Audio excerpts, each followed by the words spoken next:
현장으로 취임 행사를 하지 않고 임명장을 받고 바로 시작하셨다고요? 코로나19가 한국 사회 전반에 늘 하나의 위기를 빠뜨리고 있는데 뭐 사람을 불러 모으고 또 뭐 광고를 하고 이렇게 하면 안 될 것 같아서 그냥 그 직원들하고 간담회 형식으로 업무를 시작했습니다. 그래서 늘 존경하는 우리 다문화 방송신문의 대표이사인 동국 스님, 또 관계자 여러분, 진짜 더 좋아하는 우리 그 아나운서님. 우선 다문화 방송신문의 시청자를 위해서 대표이사님의 소개를 간단히 부탁드리겠습니다. 저는 충청남도 논산에서 태어났고 가정사정으로 청소년기는 강원도에서 보냈습니다. 그리고 1981년서부터 안산에 취직해서 살고 시작했고요. 그러니까 벌써 39년째 안산에 살고 있습니다. 그 사이에 우리 두 아이가 다 안산에서 태어나서 안산에서 학교를 마치고 직장 다니면서 결혼해서 애 낳고 사니까 저는 이제 고향이 안산이 셈입니다.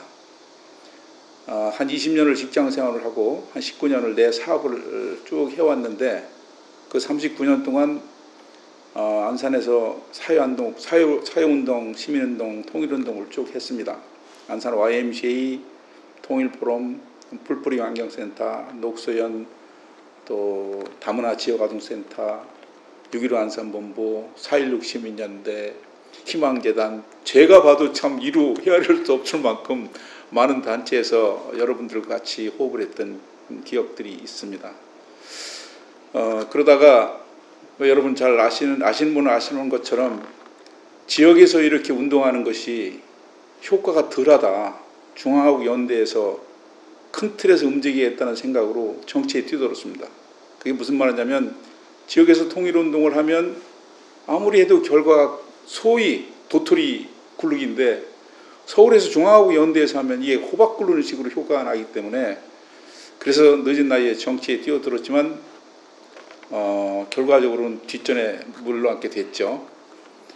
어쨌든 그런 와중에 재단법인 안산환경재단의 대표이사 자리를 맡게 돼서 어쨌든 최선을 다할 생각입니다. 여러분 성원에 결코 소홀히 하지 않도록 이렇게 하겠습니다. 대표이사님을 맡으시는 과정에서 우여곡절이 많으셨는데요. 소회를 한번 듣고 싶습니다. 그런 질문을 많이 받습니다. 어쨌든 전임 대표이사가 사임을 하고 새로운 대표이사를 선임하는 과정에서 일부의 불만이 좀 있었던 것 같고요. 또 시민단체 일부에서 일단 그 새로운 의견서를 내는 바람에 매끄럽지 못한 일이 벌어졌죠. 저는 시민단체에서 그런 의견서를 내고 하는 건 정당하다고 봅니다. 그리고 시민단체 역할이기도 하고요.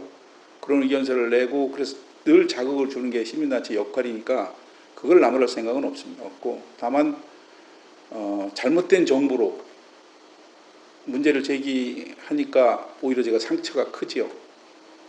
또 그 시민단체라고 하는 분들이 대부분 제가 존경하고 사랑하는 후배들이라 그분들 의견서를 내서 더 마음이 아팠던 경험이 있는 거죠.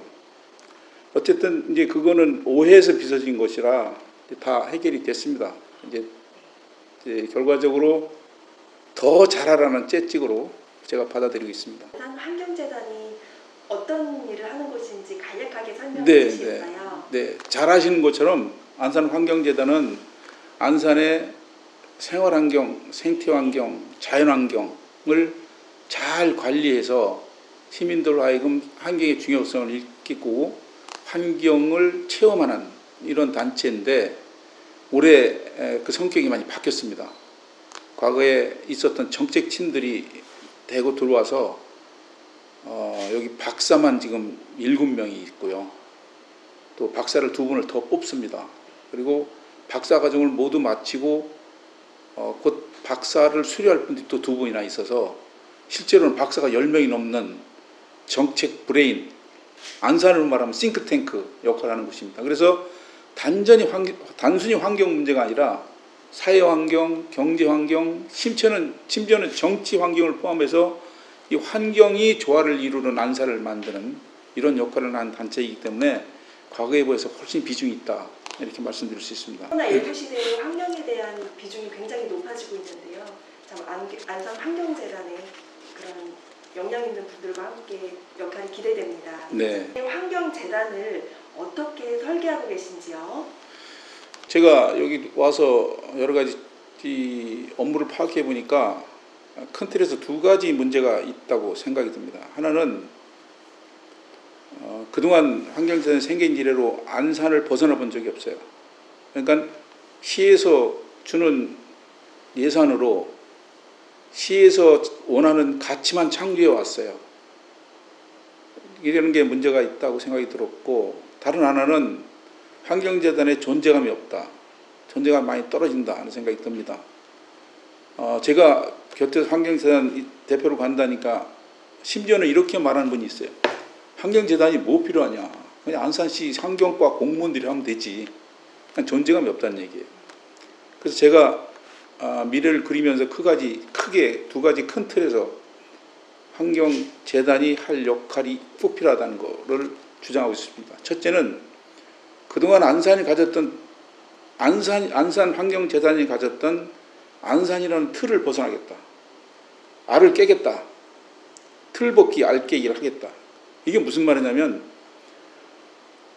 안산뿐만이 아니라 경기도, 도교육청, 실제는 환경부 같은 정부단체와 협업체제를 구축해서 새로운 사업들을 만들어 나가겠다. 그러면서 안산의 환경 문제가 획기적으로 개선될 수가 있고 또 안산의 위상도 높아질 수가 있다. 이런 생각을 합니다. 다른 하나는 그동안 소홀했던 시민 속으로 들어가는 작업들을 하겠다. 시민 속으로 들어간다는 작업은 크게 두 가지입니다. 우리 사업이 형식적으로 흘러갈 게 아니라 실질적으로 시민들이 참여하도록 해야 된다.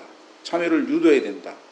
이런 역할을 해야 된다는 것이고, 시민 속으로 들어간다는 다른 하나는 우리 재단이 다른 단체, 다른 시민들과 같이 어울려서 그분들이 하는 역할도 우리가 도움을 줘야 된다. 그래서 안산 환경재단의 존재감을 안산 시민들로 하여금 각인시켜야 된다. 그리고 그런 사업들을 제가 하겠다. 이렇게 미래를 말씀드릴 수 있습니다. 안산 환경재단에 대한 그런 기대감이 굉장히 높아졌습니다. 네. 잘 부탁드립니다. 아이고, 네. 고맙습니다. 회장님께서는 평소 다문화와 또 대부도에 대한 관심이 크시고 네. 또 여러 활동도 해오신 걸로 알고 있는데요. 네. 평소 대표 이사님께서 갖고 계신 대부도와 다문화에 대한 소신을 좀 말씀해 주세요. 예. 이게 사담입니다만 제가 동국 스님하고 동지적 의식이 있는 게 뭐냐면 두 가지예요.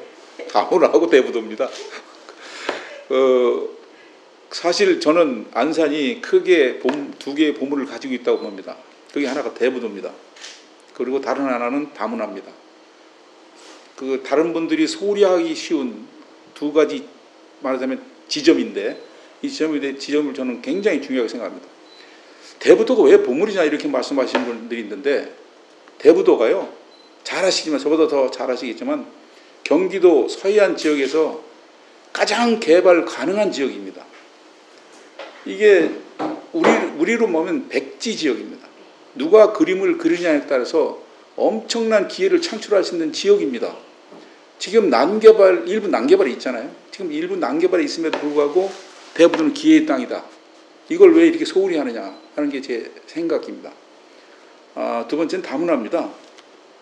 다문화가 안산이 다문화 사람들이 108개인가요? 105개 국가에서 8만 6천 명가량 안산시의 12%를 좋아합니다. 이런 지역이 없습니다. 이런 지자체가 없습니다.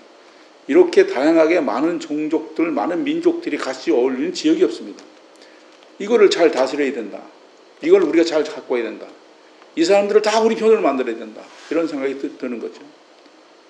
언젠가 제가 말씀드린 적이 여러 번 제가 말씀드립니다만 수십 년 전에 독일에 갔던 우리 간호사 또는 광부들이 독일사에서 훌륭한 사람들이 됐어요. 다 목사, 교수 또는 예술인 이런 분들이 다 돼서 결국 독일 사회에 세금도 많이 납부하고 독일 사회에 기여를 많이 합니다. 그리고 그분들이 한국에 와서 늘 독일에 대한 자랑을 하고 독일을 참 친근한 국가로 만드는 역할을 했잖아요. 우리 여기 8만 6천 명의 다문화 사람들이 그런 의식을 갖도록 우리가 만들어야 되는데 이분들이 만약에 일부라도 돌아가서 한국을 혐오하거나 또는 반한 감정을 조장하거나 그렇게 되면 우리는 아주 난처한 지경에 처합니다.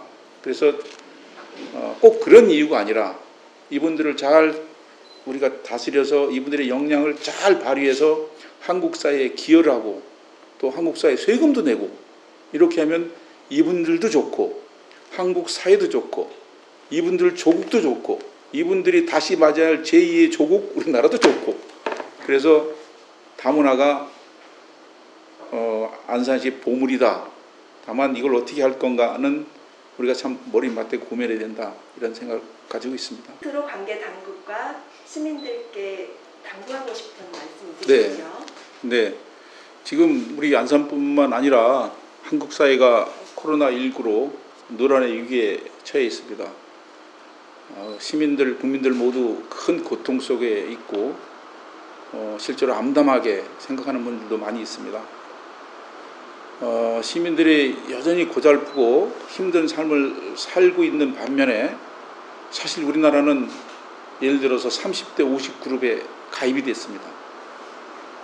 소득이 이미 3만 불을 넘었고 국민 수가 5천만을 넘는 세계 7대 강국이 됐습니다.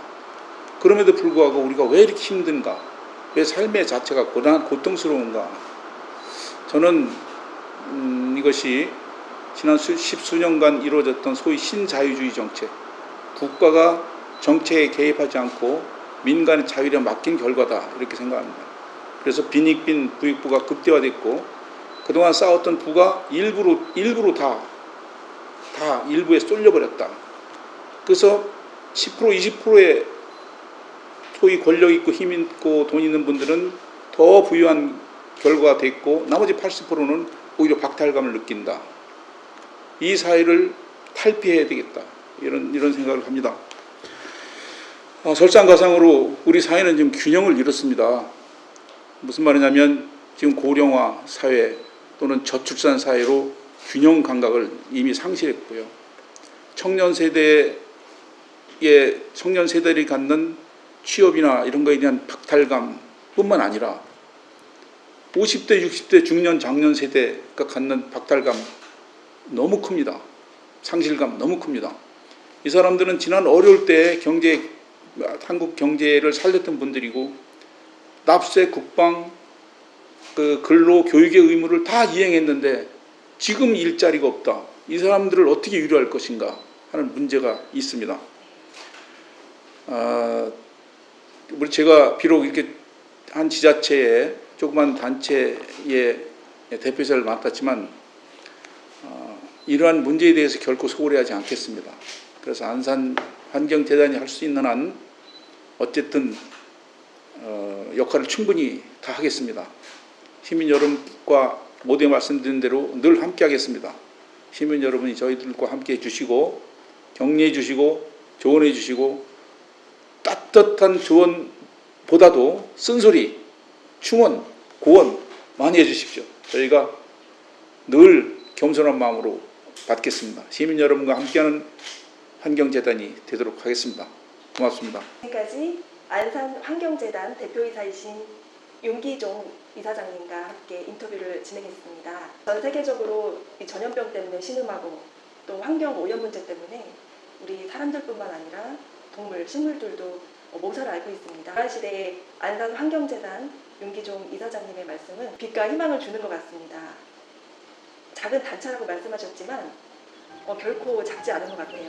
여기서 시작으로 대한민국 그리고 전 세계에 환경에 대한 중요성을 알리는 데 역할을 하는 듯 싶습니다. 네. 수고 많이 해주세요. 네, 고맙습니다.